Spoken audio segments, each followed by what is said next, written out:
I remember when Manny Pacquiao was always winning his fights and his battles, like he was seen as the hero in the Philippines.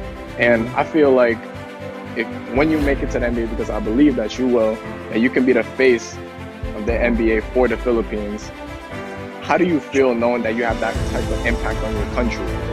Every time there's a Manny Pacquiao, match or battle, everybody stops and just watches. And I just hope one day that I can get that effect on people.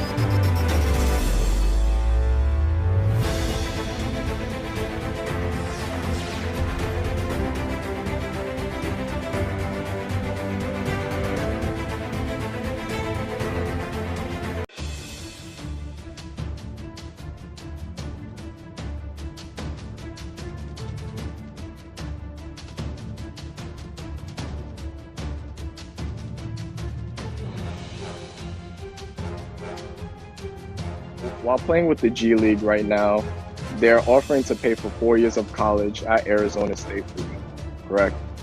Yeah. So if you do make it to the league after the first year, would you want to come back after your time in the league to finish the rest of the years off? That's a good question. I haven't really thought of that yet. But, it's like me and my mom always talked about, me studying and finishing college. And she always tell me that is going to be a big thing for me. And I do believe it is. So I don't know yet as of now, but I always want to pursue my education. And I'm excited to do and to study and what it feels like to be a college student. For an 18-year-old player coming straight out of high school, I think being in the G League is really a big thing for me, for a player like me. And I always expect I don't know if it's called the best or the worst, but I know I'm going to be playing against great players, stronger players, faster players. So I'm just trying to get ready to be better, and I think that's going to be the best way for me to improve, to play against players like them, and to be around an amazing coaching staff and amazing teammates. And I just can't wait. Getting better every day. In your game, you're 7'2", you shoot, and you can also handle the ball. I know a lot of the big men in the league right now, some of them can't even shoot from outside the free throw line. With that part of your game, did you always want that to be one of your strengths? Yeah, of course, because my dad, before when I was still a kid, he tried to teach me almost everything, to shoot from everywhere.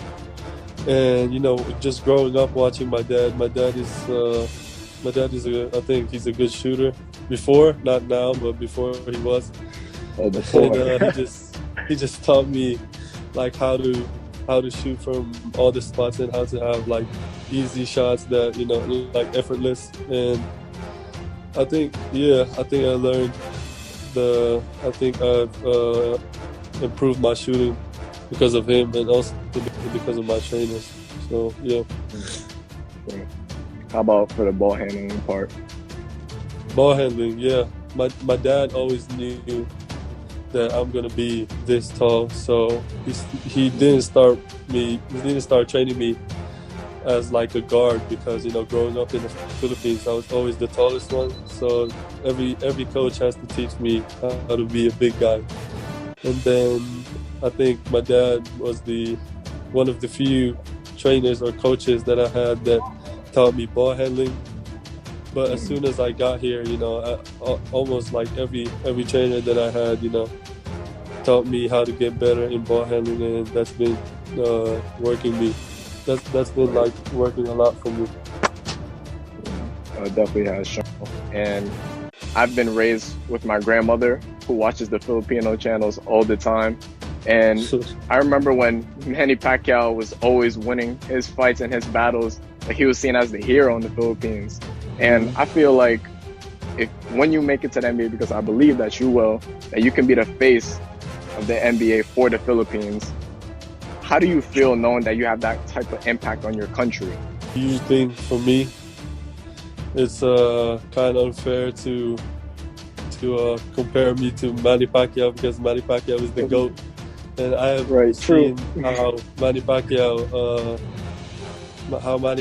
affected Philippines, not just in sports but like in life. You know, every time there's a Manny Pacquiao, you know, match or battle, you know, everybody stops and just watches. And I just hope one day that I can get that effect on people. So yan muna sa ngayon mga bro, at muli maraming salamat sa inyong lahat. Mabuhay and God bless.